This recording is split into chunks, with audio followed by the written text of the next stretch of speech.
Friday, June 12th, 2015 will go down in history as the day Frank Oz attended Star Wars weekends at Disney's Hollywood Studios to talk about his career as Yoda and his many Muppet characters. Skywalker Kevin Raider Nerd Reitzel was there to record the entire audio at this historical event. So sit back and enjoy.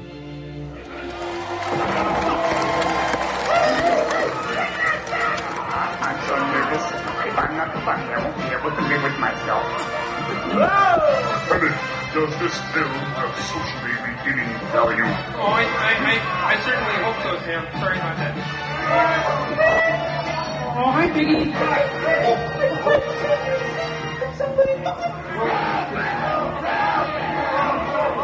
Roll film. Ladies and gentlemen, please welcome your Star Wars Weekends host, a man with the freakish vocal range and 3 first names, James Arnold Taylor.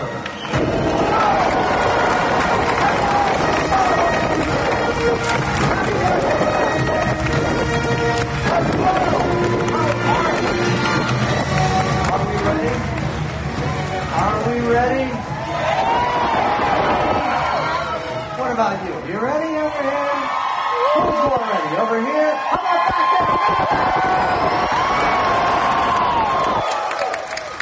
there? My name is James Arnold Taylor, and it is a true honor to be able to be here right now and do what we're about to do. So I could go on and on, but I think we got to get to it, right? We got to get to this show. A conversation with Frank Oz. Ladies and gentlemen, before we bring him out, let's look at him in action. Take a look.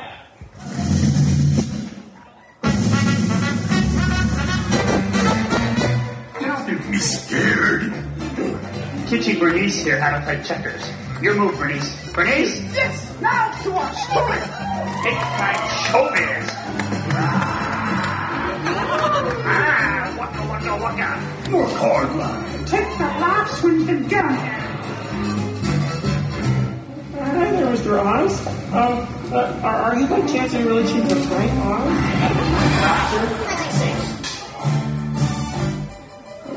Again. No. Well. Not like a movie, not a film. Action. He's never gone! Okay, bye-bye. Thank you.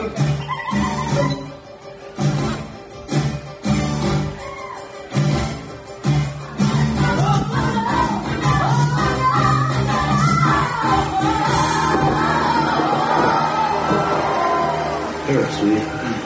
Cut. And cut. Check it.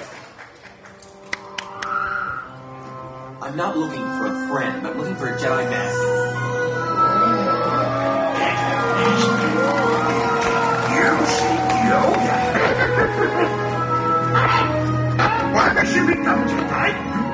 Use the Force. Get me by my size, do you? When 900 years old, you reach, let us good you or not.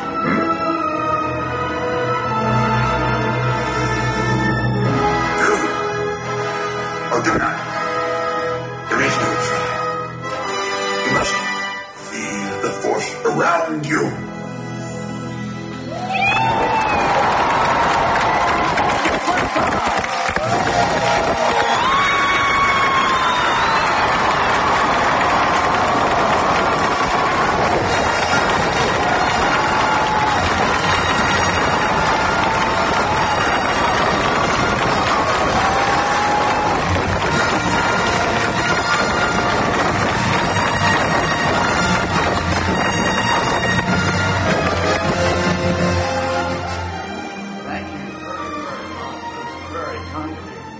Exciting.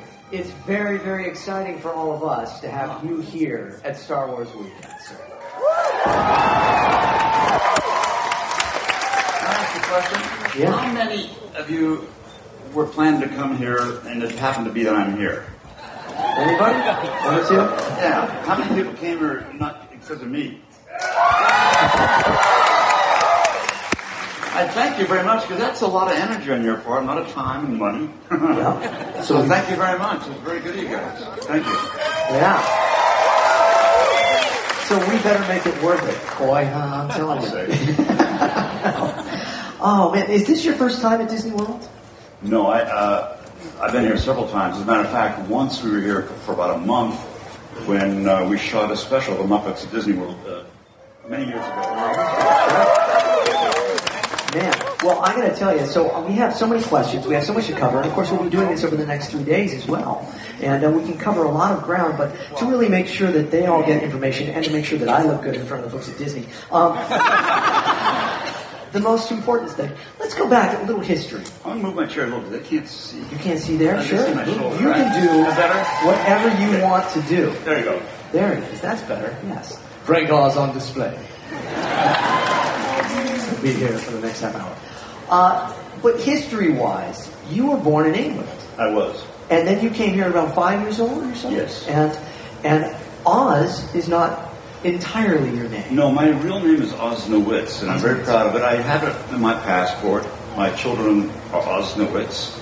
But when I was in school, my brother was called Big Oz, and I was called Little Oz. And when we were doing a TV show, when I came to New York in 1963, when the star introduced me, he couldn't pronounce Osnowitz. So somebody suggested Oz, and that turned out to be that. It's stuck. And it's been very cool ever since. Yeah, it's nice. But then, so your parents were puppeteers. It was their hobby. It was their hobby, okay. And so you just kind of naturally had that ability and you took it on, but... I don't know if I had that ability or not. I know, I guess I wanted to express myself in some way. And I think it was a way of pleasing my parents. But also, I was about 11 years old, 12 years old. And for those of you who were like me, who had low self-esteem, I was too scared to be myself. And what it did, it gave me an avenue to express myself, but with this. And so if people rejected this, they weren't rejecting me. And so I think that was... This, of course, I didn't realize until much later in life, but I realized that's probably why I did it, because I think a lot of us have, when you're younger, have self-esteem problems, which is a shame, because we're all great. Yeah. But that I think is what happened, and then as a result of doing it more, then I think I got into the situation where I got pretty good at it. So 11 and 12 years old, Children's Fairyland was the... Yeah, there's a park in in Oakland, California called Children's Fairyland. As a matter of fact, Walt Disney came to visit Children's Fairyland before he built Disneyland. Is that right? Yeah, because he was just studying different parks, and that was there beforehand. So tell me about this porcupine marionette, though. Where did you get that from? Well, you still don't get the Jedi thing. Okay, there were... When I was 12, 13, 14 years old, I was kind of apprenticing at this puppet theater in Oakland, California, at Children's Fairyland. And it was 3 shows a day, but marionettes, string puppets. And I think I built a porcupine, which is the dumbest thing you could possibly do, with strings. Because it just walks like 3 inches and all the strings are tangled in the, So, but I was young. Yeah, but you did it. It's good. But then at 17, you met a gentleman that really, I think it's fair to say, changed your life. Oh, completely changed my life. Yeah, Yes. I was 17, and there were these puppet competitions. I never went to them, but this one had a contest, and when I was there, I won the contest, and so Jim happened to be there. Jim Henson and his wife Jane.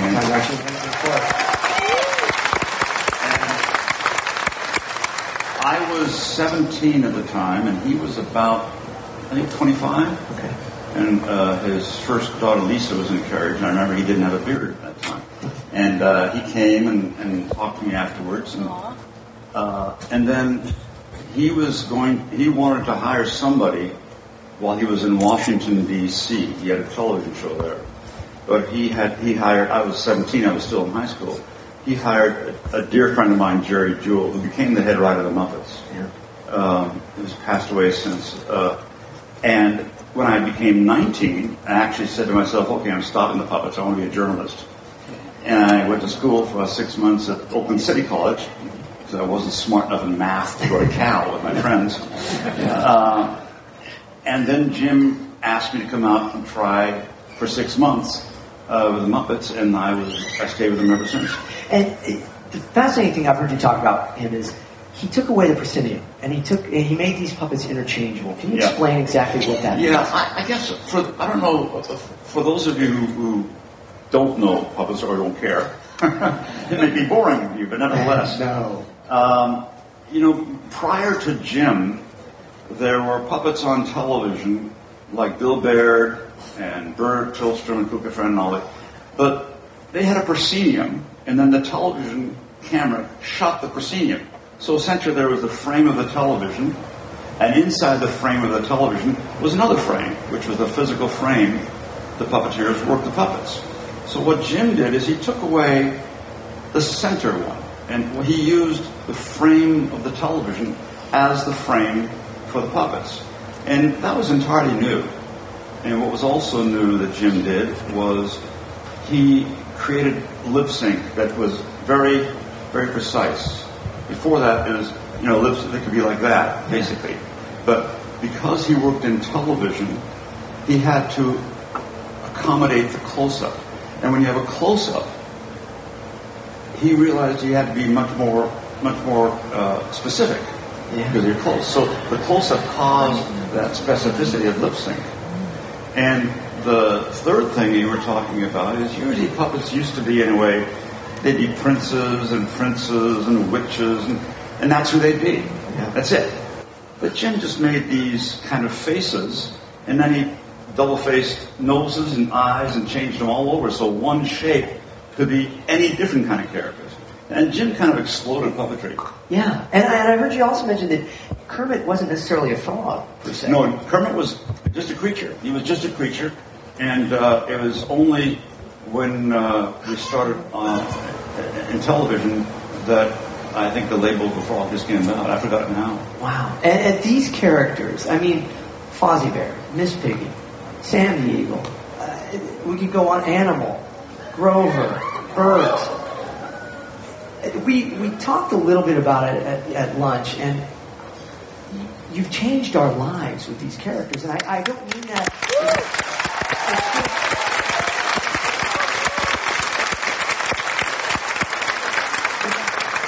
Amazing, and I don't know how he was a person that has been a part of all this, that, as you said, it was just a gig, and then all of a sudden it becomes this. Yeah, I was a performer. I was Jim's main performer, and so, I never, you can't think that it's going to happen like this. You just don't. You just put your nose to the grindstone and you work every day, and you work hard and you have a lot of fun. That's when Jim taught me. Jim taught me that you can work like hell, but still have a lot of fun, no matter what you do. Yeah. So as James said, when Sesame Street, for instance, came out, we did a pilot, and we thought, okay, that was fun. Now, who knew it was going to go on for so long? And I want to say something here about you talking about all my characters, which I'm proud of. Sure. But I'm up here, and I'm getting all the credit here. But no one works in a vacuum, right? My characters would never be the way they are if I didn't work with my fellow performance characters. That's when one finds a character, when one plays off another character. If I was just alone, and I would be lost. I couldn't create a character as lasting. So, the other performers, and Richie Hunt, who passed away, who did Beaker and everything else, and Jerry Nelson passed away recently, and he did Floyd and so many others, and the costumers and the workshop people, and we have Dave Dole still, and all these people. I'm here getting credit, but all these people are the ones who really should also be up here with me on the stage. And of course, the one person more than anything else is Jim. Jim is the one who gave me all the opportunities, gave all the support. And I wouldn't be here if it wasn't for Jim. Well, he credited you as one of the main reasons the Muppet Show was funny. And but he had no sense of humor. And I can say that because I love him. Yeah, and were the two of you opposites from each other? Totally opposites. Yeah. This is why Bert and Ernie worked so well. Yeah. In the very beginning, before Sesame Street started, the first show, you know, we had these two characters, and I'm not quite sure where the names Bert and Ernie came from. Oh, really? I was going to ask. Yeah, I don't know. People thought they came from a movie and things. I don't recall. Okay. But I know that when you, in the beginning, when you started with a character, you'd work in front of a mirror. Nowadays, or, you know, that was before the video was accessible. And so Jim and I worked in front of a mirror, and he first tried Bert. And then I tried Ernie, and we played around, and it just wasn't working. And then I tried Bert, and he tried Ernie, and it started to gel a little bit. And I think it's partly because, as you say, you know, Jim was this extraordinary human being who went with the flow. He was the strongest man I've ever met in my life. Strong in character, and physically strong for what you see. But his character as a human being was just, he never just fought against things. So for Ernie, he was very playful, and he did that. For me, I was neurotic. I fought against up the current, and Bert was more that way for me. So, were you the straight man? Usually, I was a straight man in the group always then, or was it? I was a straight man with Bert, but when I did Piggy, Kermit was the straight man. Yeah, so, I mean it was flip flop. But in real life, when it was the two of you, were you the straight man usually? No, I don't think we had a straight man. If anything, I was the instigator there. But in Bert and Ernie, Jim was the instigator. Yeah. Jim really loved playing, and that's where he got his best work done, by playing. One thing about Bert, though, is, you know, Ernie has hands.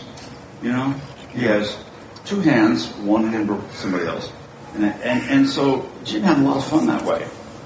I had Bert, and he was a stick. All he could do is that, and arm on a stick, and how I got Bert's character was that I just couldn't get a character for him. It took forever in the first year because he was so boring. He was just doing this, and I realized, okay, boring. That's his character. That is his thing. So his favorite color is gray. His favorite dish is oatmeal, nothing with it. You know, one of his hobbies, besides ball caps and everything, is checking the tributaries of various rivers around the world. Oh, really? Yes. So I made it as boring as possible, and so that's how Bert came about. They really, though, they captivate us. They change our lives. It's so many of us grew up with them. And I got to touch on Cookie Monster, of course, but Grover, I think, is just so. If nothing else, this is cheap applause for you. I'm just going to say these characters, and they'll applaud, and you can just feel the love of that. But I think it's so true what you say. And it's certainly the case in animation as well, that there's a whole group of people creating this. They really should be on stage with me here. But they are with what you do, because we see it, we appreciate it. And the question I'm also wondering about is, how did you come into contact with George Lucas? Was that through Jim as well then? Yeah, we were doing the Muppet movie in Los Angeles.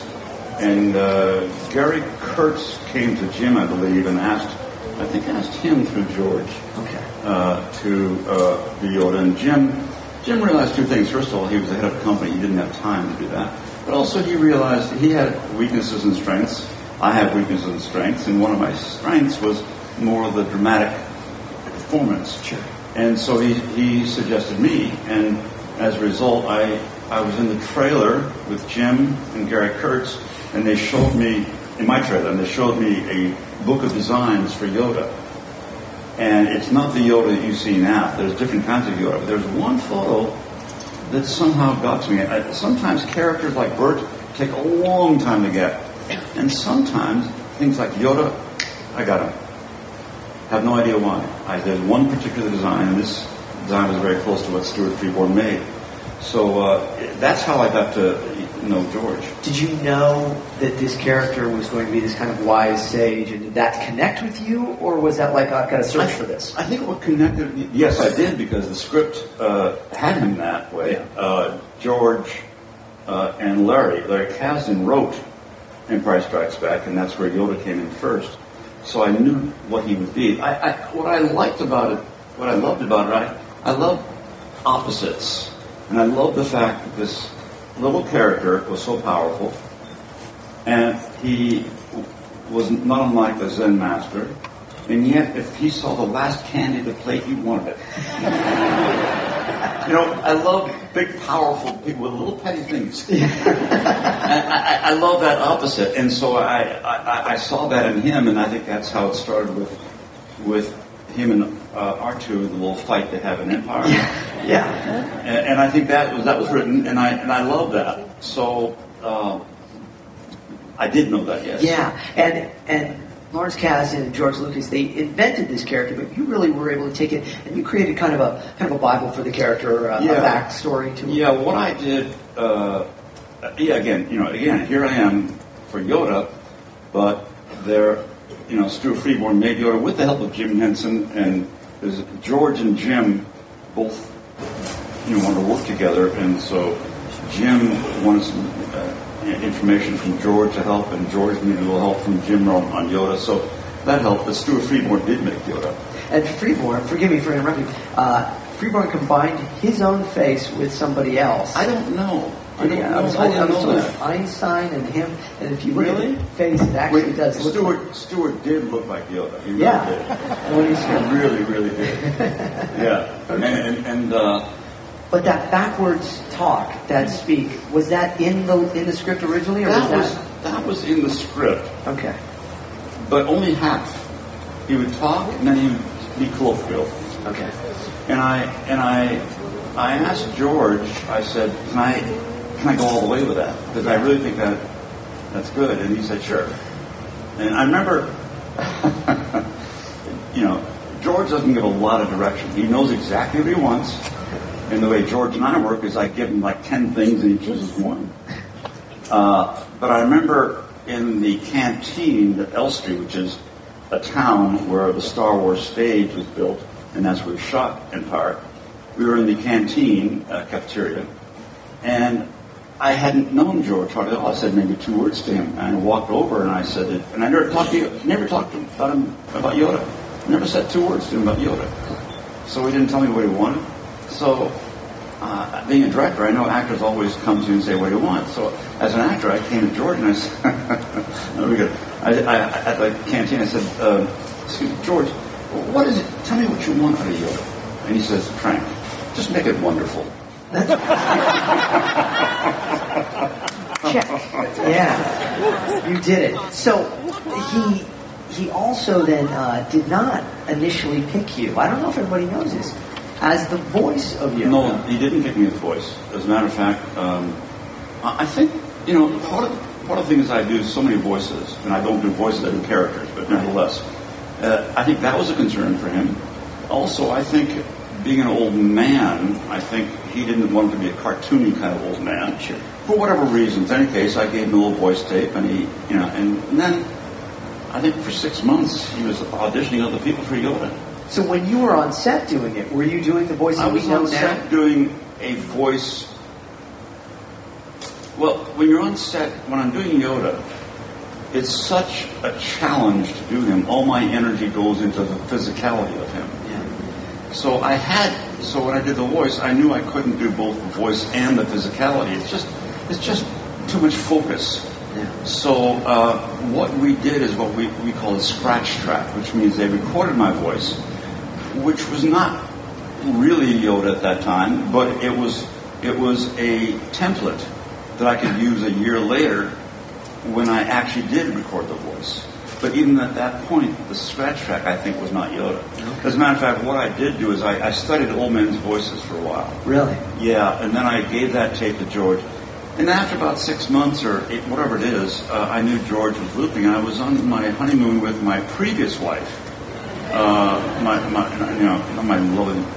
wife now, who I love dearly, and she's a wonderful lady too. My previous wife. We were on honeymoon in the Kahala Hilton Hotel, and I got a call saying, not from George, but somebody said, "Frank, maybe I think we would like you for the voice afterwards. Could you come to Los Angeles?" I said, "I was on my honeymoon." So, I flew to L.A. And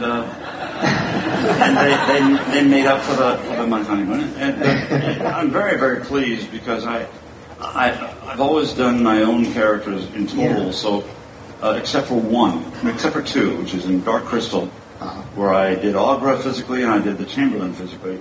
But Billy Whitelaw did Aughra, she was brilliant, and I forgot who else did the Chamberlain. Yeah, that's right. But I'm just kind of doing the whole thing myself, so I was very happy that he wanted that. Absolutely. And there's another one that, by the way, we'll go off on a tangent here for a second, but one of my favorites, and it's at our house every Christmas, Emmett Otter's Jug Band Christmas. And I don't know if everybody knows that you were Emmett's mom, Alice. I was Emmett's mom physically. Physically, yes. But we had to have a real, Marilyn Sokol had a beautiful voice. Yes. I was the head for voice and the physically of the leader of the gang. Yeah. Yeah. And but that was just wonderful. And Paul Williams wrote the most beautiful. Yeah, that was awesome stuff. So that is a Christmas favorite for us, but I just needed to selfishly do that right now. Just to pull tension over to me again, you see, Frank. That's the way it works every once in a while. But so you're on set, and Mark Hamill has talked about this many times. He had you in his ear. And then every once in a while, the radio frequencies would come in and he'd get like the Rolling Stones singing instead of Yoda. I don't know if you knew that. I didn't know that. But he also talked about the fact that this character came to life with the little nuances. The leg coming up over when he's getting up on the rocks and things. And it's all of those things that without you, he was saying, it wouldn't have happened the same way. Where is your perspective of that? You're underneath the sets. Well, let me say one thing about that is that, the key to Yoda is struggle. He's very, very old, and he's struggling.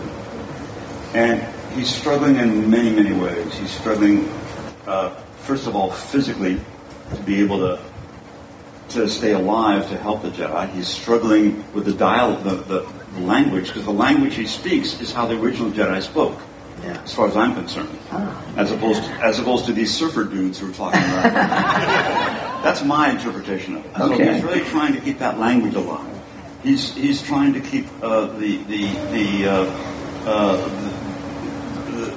Jedi around him at a particular level alive. Yeah. A lot of so struggle is important for him. Okay. But let me say something about Mark. Is that remember I said you don't work in a vacuum. Yeah. Now.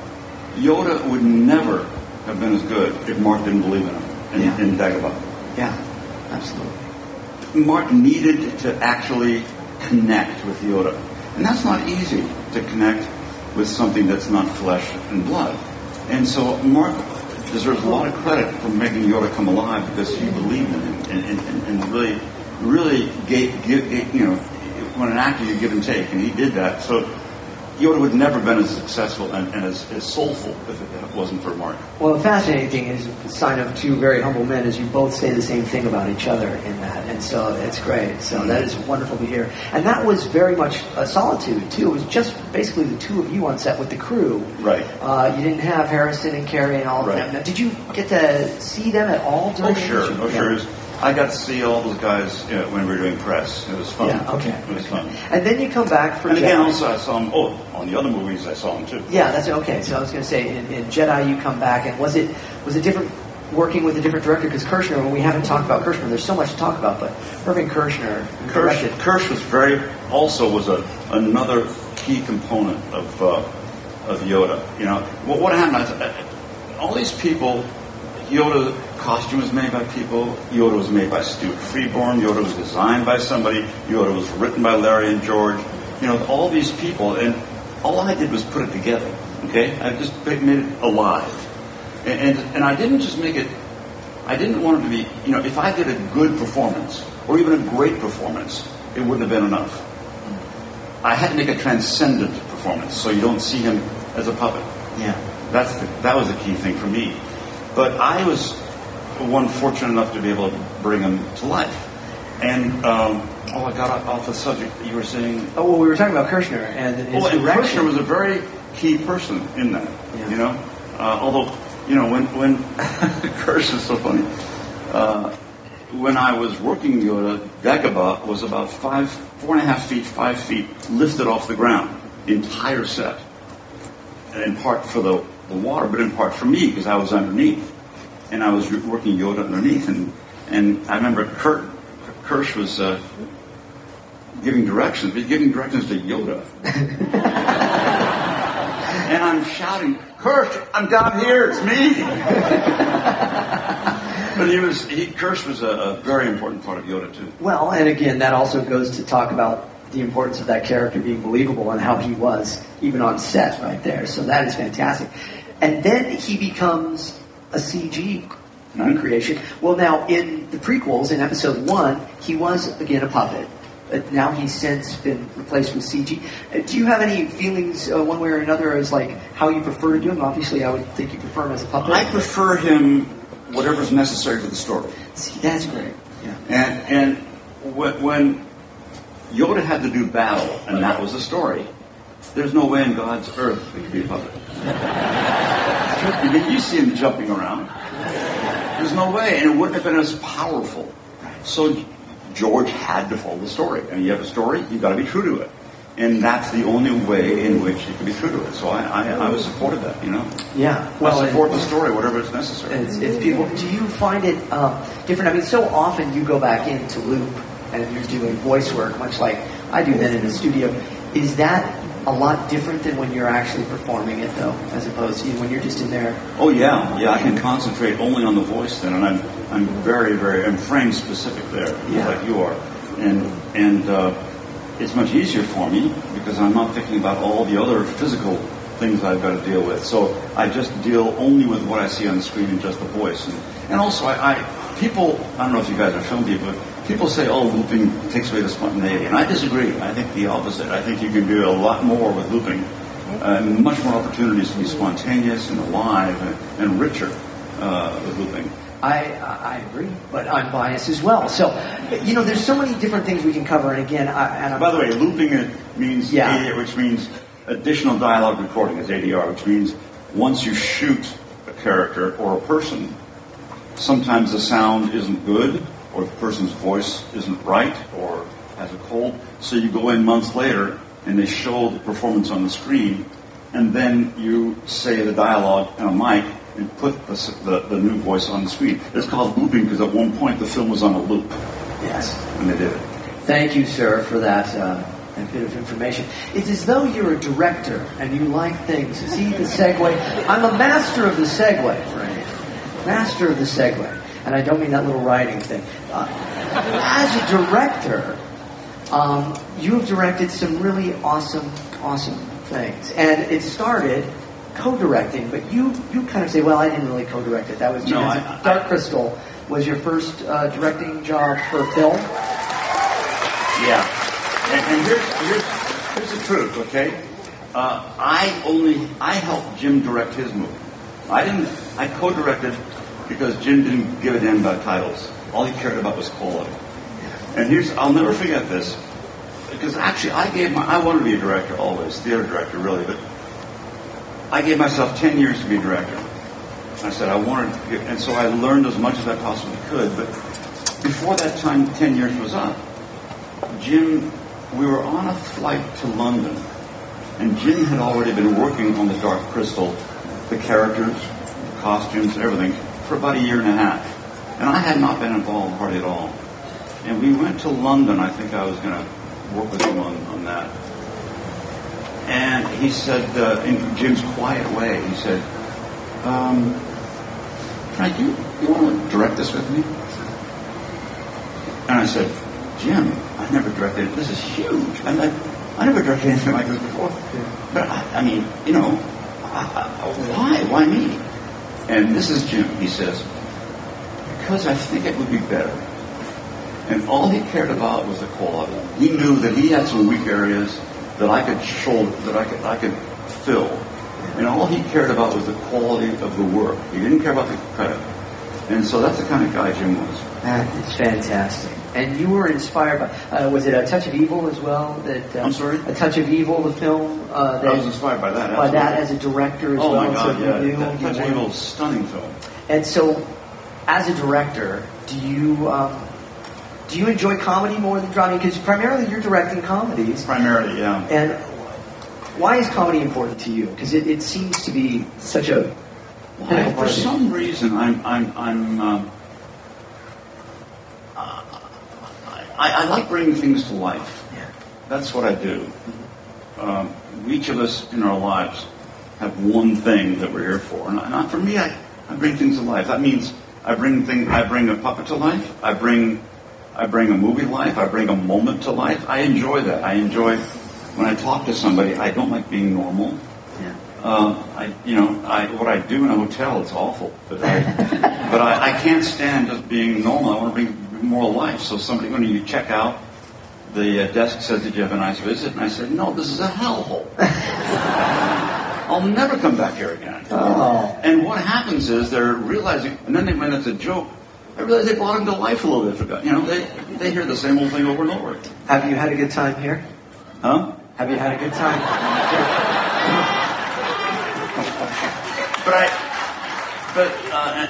Anyway, that's what I do, and I think, again, I lost the focus of the end. Oh, that's all right. I didn't have any focus anyways.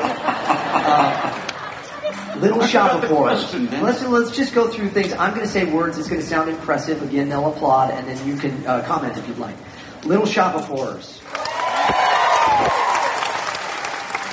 Dirty Rotten Scoundrels. Who, by the way, we have a little 6 degrees of connection here. Ian McDiarmid, who, of course, played the Emperor. Who you fought, Yoda fought in Revenge of the Sith. No, I didn't.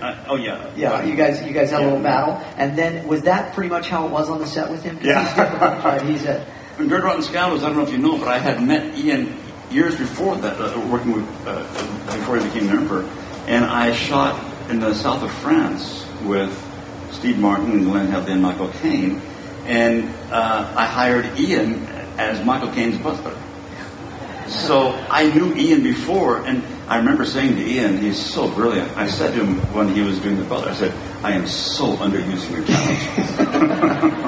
But he was wonderful. Yeah, and then, I would be remiss if I didn't mention In and Out, Bowfinger, Death at a Funeral. These are just fantastic films, and there's so much to cover. I'm so glad that we get to talk more over the course of the next few days. I remember what you asked about the comedy. The answer is, for some reason, comedy brings things more to life, and also more serious things could be said about with comedy. Yes, and I like things that are a bit subversive, and the best way to bring that up is to be funny, because that's not as threatening. Although I love dramas too, Okay, all right. I remember that question. It was pretty good, right? That was very good. I'm impressed. Hey. You're also a voice in the new Inside Out. Rent the new Pixar film. And 2 lines. That's Pete Docter's a dear friend of ours. He's a director of Up and Monsters. So he just asked me and Dave Goelz. Now Dave Goelz does Gonzo and Bunsen Honeydew and Zoo and everything. So Dave and I have been friends, and we clown around for 35 years. Knowing that, because Dave's a friend of Pete's, he just brought us in the studio. We ad-libbed for about 2 hours, and we had a ball. And he just took a few lines, but I am so undeserving of being in that movie. I think we're undeserving here of all this time you've given us. We are so grateful, Frank Oz.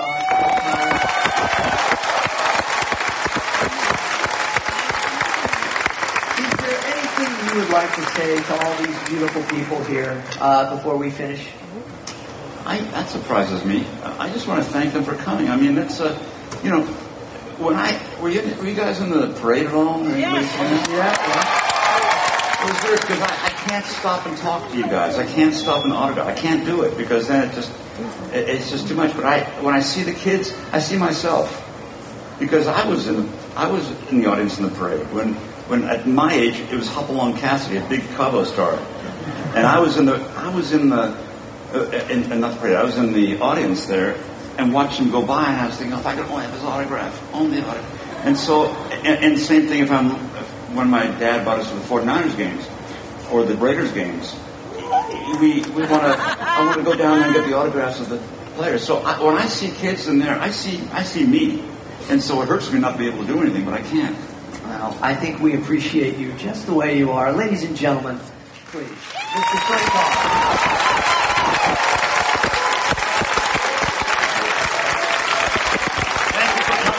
Appreciate it. Thank you all. Enjoy your time here in Manila.